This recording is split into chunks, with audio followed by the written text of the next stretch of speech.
Welcome to the Revo Report. We're inspiring faith with reason and reason with faith. The The recent X-ray? wax Yes. S dating, That was yes. just recently, right? Is that a few months 2020 ago? I mean, it A kind of couple made of years ago, yeah. rounds on social media a couple of months ago, but it's a couple years old.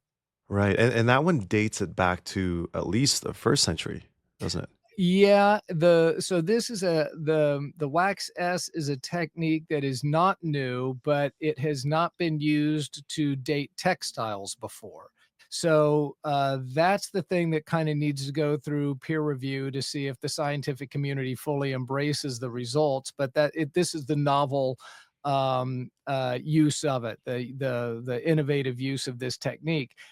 So what it does is it measures the degradation of cellulose in the linen, and it doesn't assign a date to it. It just kind of assigns a degree of degradation of the cellulose. So in order to get any kind of date, what you have to do is have other pieces of linen of known dates and compare them when you do the wax S testing to that. It's the wide angle X-ray spectroscopy is what wax S is. So what they do Mm. is they've got a piece of linen from the 2000s and one from the Middle Ages, like the 1300s, one from about 500. They have one from Masada, which is from about 55 to 74 AD. And then they had a piece of linen that's like a 3000 BC Egyptian burial cloth. And when they did the tests on all of those cloths, the shroud matches almost exactly the one from Masada from the first century. It's almost identical. And so Wow. that's the best you can say. You can't say it absolutely proves it's from the Mhm. first century. You can say that's Right. the one it most corresponds to. Right. Right. Gotcha.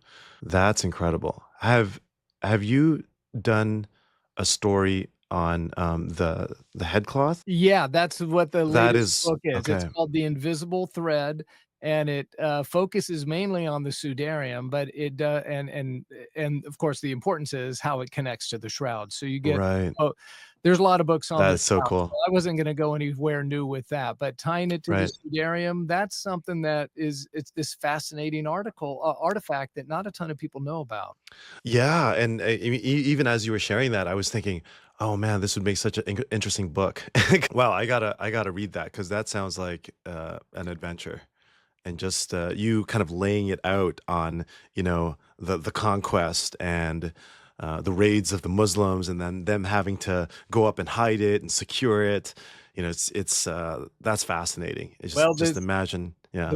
the quick story around its history, as far as we know, was written by the Bishop of Oviedo in the 11th century, and he says, he traces a few different historical documents for it. There's not a ton because I mean, it was probably in a chest of other relics, and there was no real name for it because a sudarium Mm, is just a sweat cloth. This is something that Romans carried around in the 1st century in the parts of the empire that were, sweaty and dusty. So you just had like a sweat rag, is kinda like the thing you see quarterbacks have so they can dry their hands off, that's what it was. It was that kinda thing. It was like a towel in The Hitchhiker's Guide to the Galaxy where you just carry it around and use it for whatever you needed. And it's about the size of a pillowcase, the one that's in Oviedo, but there's no real standard thing to it. Burial shrouds were a certain thing, and a sudarium is just kind of like, hey, hand me that rag, so I can wipe the sweat off.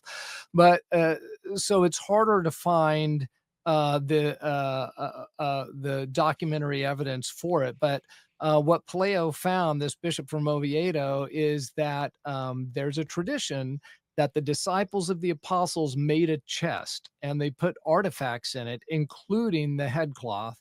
And that chest was kept in a cave along the Jordan River near where John the Baptist had his ministry. And it was guarded by a series of 7 nuns. And it stayed there for about 500 years. And then when the Persians wow. came to conquer Jerusalem in 614, they moved the chest out of there and they took it to North Africa, probably Alexandria, Egypt. And 2 years later, the Persians invaded Egypt. And so they put it on a boat and they sent it to Cartagena, Spain. And it was immediately taken by the Bishop Oh, of Sevilla over to Sevilla. And then when he dies, it gets taken to Toledo in the mid 6th century. And it stayed there until the Muslim invasion in 711, and that's when they move it up to Asturias. And then they don't actually, surprisingly, don't open the chest and inventory the contents until the 11th century, and that's when wow. it gets written. So That is wild. yeah, and E there's pollen evidence for that whole trail. There's pollen from each of those places on Is the that right?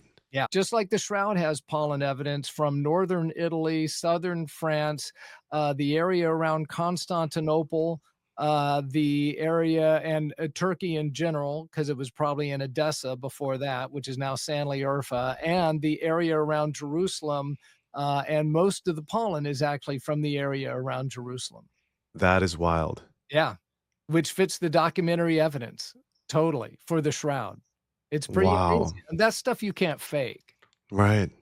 Wow. So the written documents of this bishop matches the even the pollen. You could pick up evidence of pollen from these areas that it was in as they were trying to preserve it so that it Yeah, wouldn't get stolen or raided. that's right. That is wild. Yeah.